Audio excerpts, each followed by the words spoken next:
Hello and welcome to Amipal, the #1 place on the internet for the sweetest Amiga content. It's the CD32 episode and we are talking about how to plug said machine into a television that doesn't have any of these sort of sockets on them. A while back I borrowed an OSSC off a friend. That's an open source scan converter which takes an RGB signal from a source and pumps it through HDMI with no processing at all. So absolutely lag free, pin sharp, digital, crikey vision. Trouble is, there's always trouble, isn't there? It only accepts RGB. So if you're using a converter block like this, which takes composite or S-video, that's not RGB, it's a different colour sync type thing going through it. So although this plugs in and you'd think you'd get at least audio, I got nothing, which had me hunting high and low, far and wide for some sort of alternative. Now, a lot of people suggested to me, why don't you go out and just get, like, you know, go onto Amazon or whatever and get a converter that does composite or S-video, pops it to HDMI. And I thought, don't want to do that, because more often than not they're laggy or they're sharp, not sharp, soft or overly noisy, or possibly all three, probably all three. I've got no evidence to back that up. That's just an unsubstantiated fact. So we have CD32. You'll see that it doesn't have the usual RGB out port that usual Amigas have, so no straight RGB out. We've got the usual audio, we've got composite, or we've got S-video. Well, there's RF, but we're not going to use RF, are we? And of course the trouble is new televisions only have HDMI, so none of those are going to plug into that, and this converter block was useless with the OSSC. But I think I found something, and I haven't really seen anything else online about it, so I thought it's probably worth me actually doing a video about it in case anyone else has got this kind of issue. It's called a gbs-Control, but it's not the usual gbs-Control. Let's have a look at it. So here it is, the device itself. It is quite a chunky thing, I will say that to begin with. The OSSC is about this big, and also not quite as large. The standard gbs-c device that you can get is actually just that top bit, there.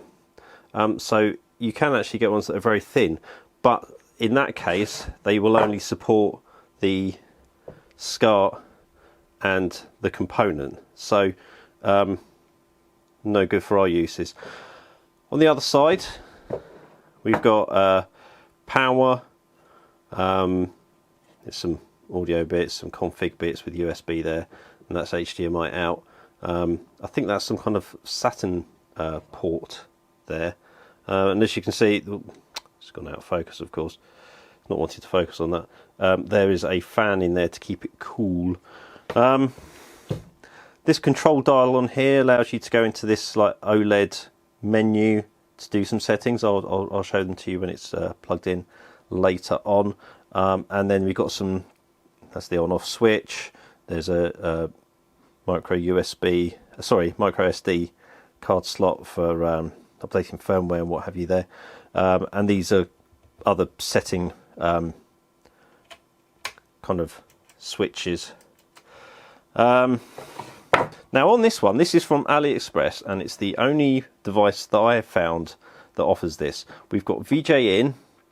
This looks like a further copy of the component ports here, and then over here you can see composite and S-video. Ooh.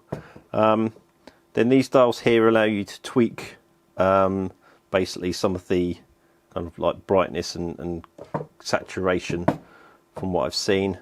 And there's a VGA out as well, but otherwise there's a whole host of switches all around it. You can see some down here, so it kind of goes between NTSC and PAL, S-Video AV modular switch. I think that is what basically switches on this bottom board if you want to use it. And you've got further ones around here. This is by no means a plug and play device. This is, you have to know how it needs to be set up for whatever input you're putting in. And in this case, it needs to be set up for the lovely output of the Amiga CD32. Let's get it plugged into the television and I will show you what it does. Here we are, we've got our left and right audio kind of plugged into the GBS control there, and S-Video plugged in there, and of course comes out the back of the machine there. Let's get it switched on, I'll show you what it looks like. Right, handily my wireless mic has decided to die, so sorry if this clips the audio a bit. Let's switch on the machine and see what it looks like.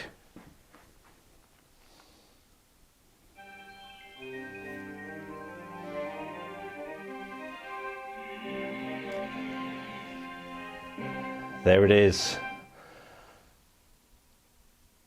Looks quite lovely on the OLED TV actually. It's a lot nicer than it was on my previous panel. Remember, this is through S-Video. If people want me to show how it looks via the composite port, it actually doesn't look too bad at all, by the way.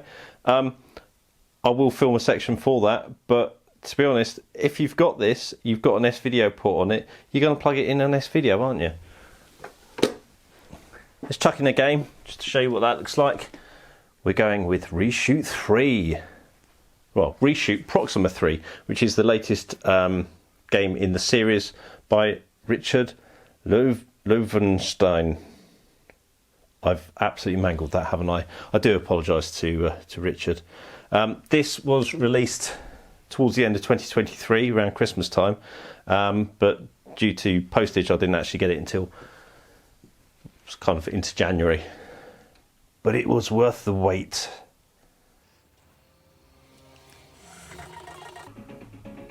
Of course, this is straight from the CD-ROM drive, straight from the CD. Oh, it's a beaut. What you realise when you see me playing this is how rubbish I am at it, so I do apologise. But you should be able to see just how amazing this game looks. It is pure 6.8K assembler, and I mean, if this had come out back in the mid-90s, people would have been astounded by it.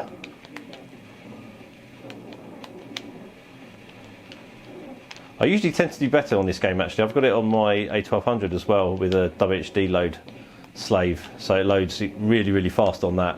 But I actually play better with the joystick as well. It's like a, you know, the big arcade stick from Amiga Kit.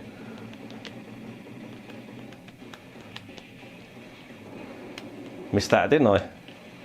But yeah, as you can see, sound works. Graphics look good. This is straight into the, I think it's TV line output on the GBS control. There are other types of, oh, I missed that. There are other types of resolution you can set. What I found though, that this is the best for the CD32 in particular, because there are some games that pump out different resolutions that the GBS control won't upscale via the standard. It's difficult to talk while concentrating on this. It has a trouble upscaling it with the default resolution. I'll try and show you.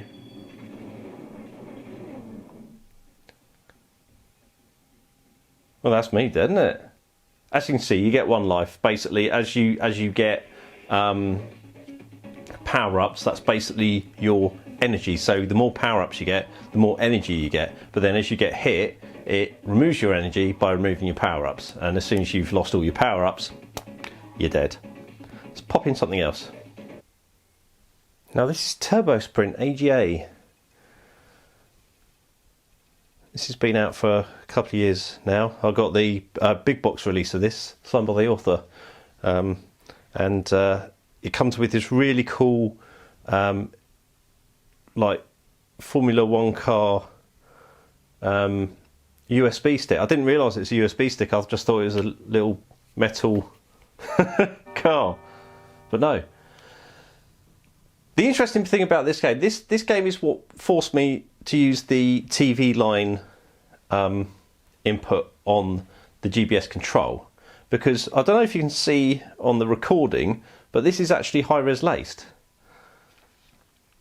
and for that reason it wasn't able to double the resolution to pump it out via the other output modes. You actually just get a black screen, while with this it's just, you know, well, it works fine, doesn't it? And if you thought I was bad at Re-shoot Proxima 3, see me here.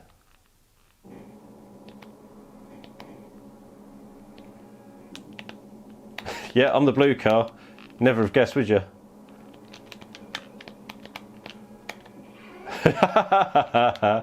Yeah.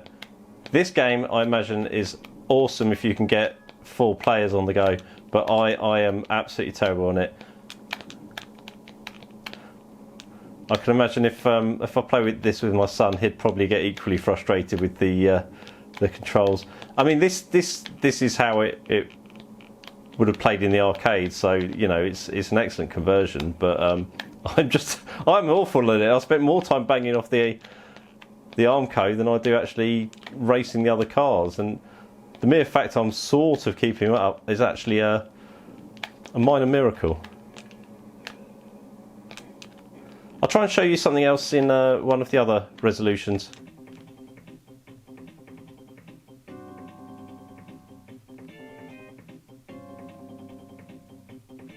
Yeah, that wasn't me, was it? Now, this is the 1280 by 720 screen mode that it will output. I mean, it looks good. What I will say is that ordinarily you've got, it defaults to 1280 by 960, and I do get an image out of this, but whether there's an issue with the CD32 or the device itself, it doesn't seem to be able to hold the signal. It could be the case that I've got the original PSU for the CD32. I do need to change that, and it's just pumping out something a bit awkward. But that 960 resolution is nicer than the 720, so I mean, if it works, it works. The other resolutions on here, such as 1280 by 1024 and the standard 1920 by 1080, those don't tend to pump out anything. So it's either the 720 resolution, that one seems to hold steady, or the TV line one. There's also a pass-through and a downscale, but neither of those seem to work with my telly, so we'll just stick with this.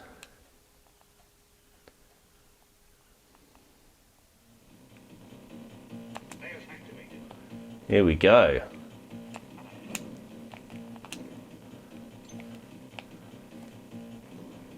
Yeah, it's my favourite. And now I'm just going to show you how bad I am when I'm being recorded while playing it. As you can see, nice clear sharp colours, no smearing. This, you know, one of the benefits of S-Video is just have such a good signal versus composite. I think you know, pure RGB would be nice, and I'll talk about that afterwards. But this is by no means awful, is it?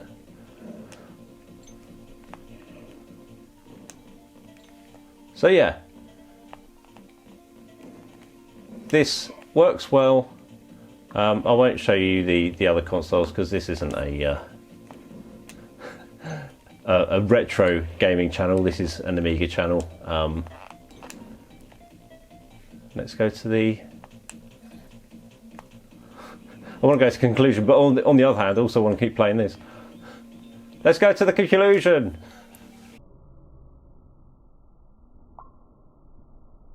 But before I do, I just thought I'd show you how it looks in the 1280 by 960.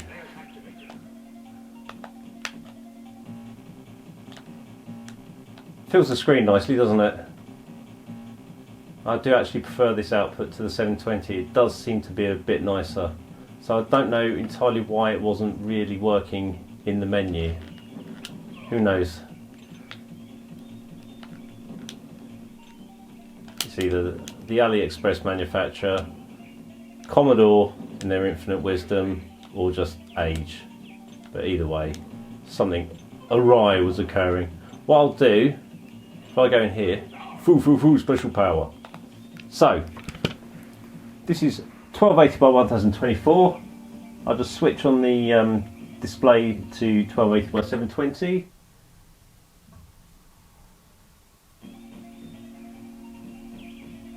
See, slightly different crop on it, isn't there? The other, like I said, 1080p doesn't seem to work with it, or 1280 by 1024. So I won't switch to those.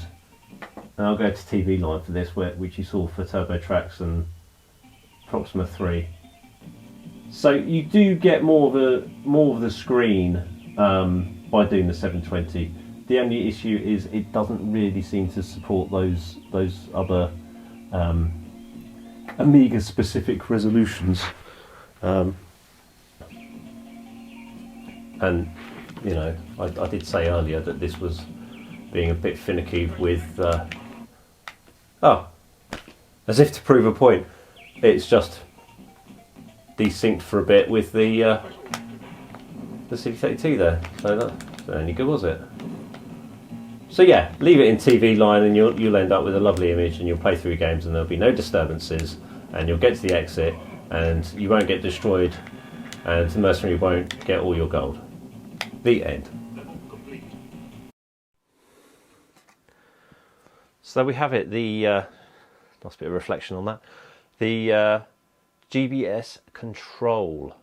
Handy device, particularly if you've got lots of consoles that you want to use and you don't really want to kind of like half-ass the output that you want from them.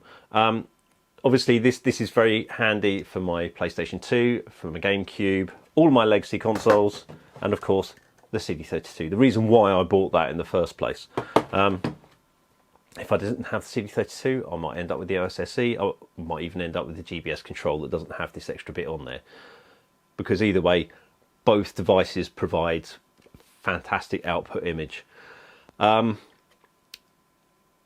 lot of people were basically going to say to me, you know, you can use that if you put a Terrible Fire accelerator into your CD32, you know, into this bit here behind this little screw. Put one of those in there and you get a riser card. And then you can have RGB out via that, and it's an option. That would also provide the ability to have a CF card, SD card, something like that.